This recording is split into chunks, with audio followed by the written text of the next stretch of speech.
Saudara-saudari yang dikasihi Tuhan, salam jumpa lagi dalam Inspirasi Rohani edisi hari ini, Rabu 6 April 2022, pekan kelima Prapaskah. Marilah berdoa. Dalam nama Bapa dan Putra dan Roh Kudus. Amin. Saudara-saudari yang dikasihi Tuhan, inspirasi rohani hari ini diambil dari Injil Yohanes bab 8 ayat 31 sampai dengan 42.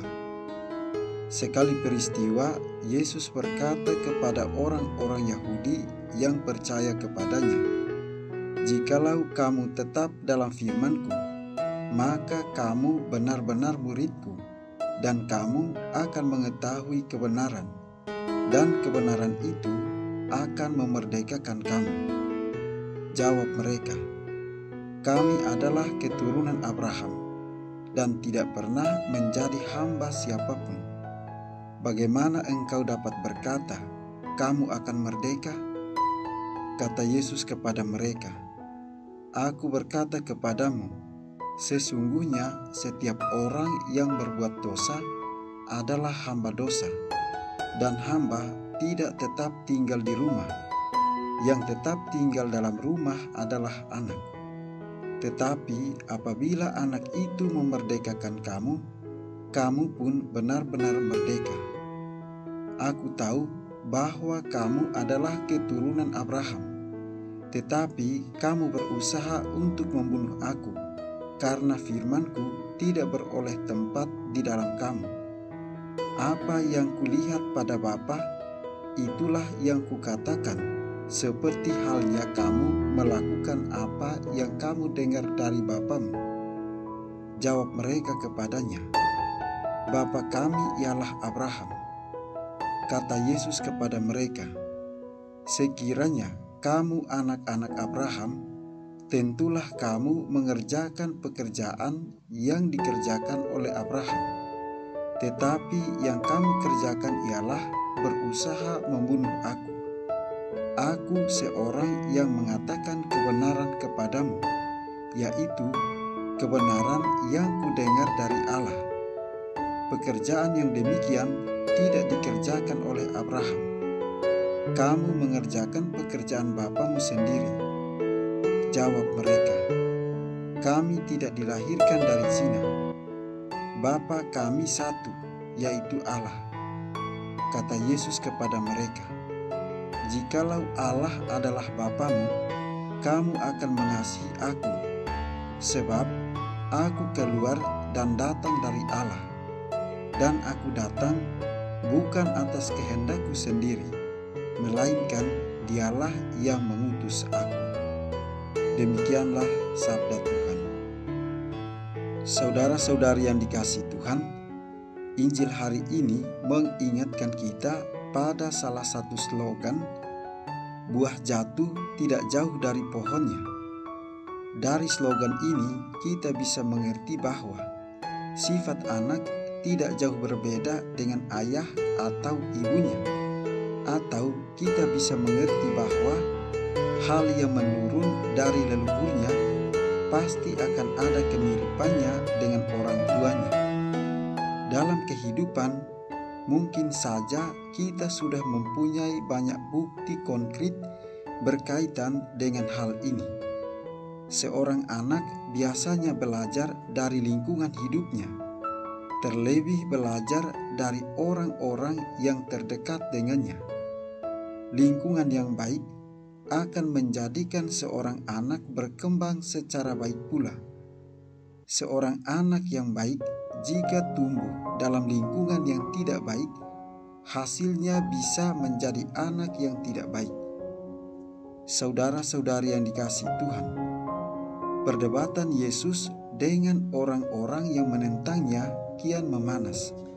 Mulai dari persoalan Yesus hendak merombak bait Allah, sampai dengan tuduhan pemberontakan pelan-pelan dituduhkan pada Yesus. Perseteruan yang terjadi dalam Yohanes mempunyai dinamika yang syarat makna, juga syarat intrik-intrik licik dan jahat. Pengakuan Yesus sebagai Putra Allah yang ia sampaikan secara implisit mengundang kegaduhan di kalangan tua-tua Yahudi dan tokoh-tokoh Yahudi lainnya. Dialog Yesus dengan orang-orang yang dihadapannya hari ini menunjukkan bagaimana sikap Yesus berhadapan dengan bangsa yang terpilih, sebab semua mereka membanggakan diri sebagai bangsa pilihan Yahweh. Dengan demikian, mereka memperoleh hak-hak istimewa dan serba khusus berkaitan dengan status itu. Bahkan dengan status itu, mereka seolah secara legal boleh merendahkan dan menganggap orang lain tidak bisa selamat atau bukan golongan yang layak diselamatkan. Saudara-saudari yang dikasihi Tuhan, hari ini Yesus membalik status nyaman mereka yang mempertanyakan keserasian antara status dan perbuatan mereka.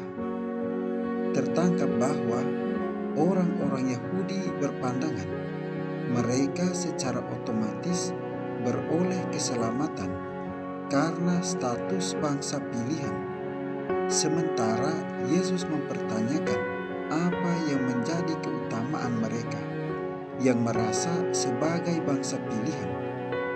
Jika mereka sungguh sebagai keturunan Abraham, mengapa justru sikap dan tindakan mereka tidak mencerminkan iman seperti iman Abraham? Yesus menunjukkan bahwa perbuatan mereka sama sekali tidak mencerminkan tindakan sebagai bangsa pilihan. Saudara-saudari yang dikasihi Tuhan, bagi kita, rahmat baptisan menjadi pintu gerbang pada rahmat sakramen-sakramen lainnya. Maka kalau baptisan menjadi pintu gerbang, kita masih perlu berusaha untuk masuk ke dalam dan berusaha untuk mendapatkan apa yang kita perlukan dengan usaha-usaha konkret. Baptisan bukan seperti keran air. Begitu dibuka, klik, air akan keluar dengan sendirinya. Rahmat baptisan akan menjadi semakin berdaya guna jika kita mampu mengembangkannya dalam kehidupan konkret. Rahmat baptisan akan tidak berkembang jika kita bertindak pasif atau bahkan bertindak tidak sesuai dengan status diri kita. Marilah berdoa. Ya Tuhan, Sadrak, Mesak, dan Abednego tetap kuat imannya meskipun diancam penderitaan yang hebat. Semoga kami pun tak gentar terhadap rintangan dan tetap teguh dalam iman akan Engkau. Berkatilah segala usaha kami untuk mewartakan kebenaran kerajaan Allah, sebab Engkaulah pemberi hidup dan penyelamat kami untuk selama-lamanya. Demi Yesus Kristus Putra-Mu, Tuhan dan pengantara kami, yang hidup dan berkuasa bersama Dikau dalam persatuan dengan Roh Kudus, Allah kini dan sepanjang segala masa. Amin.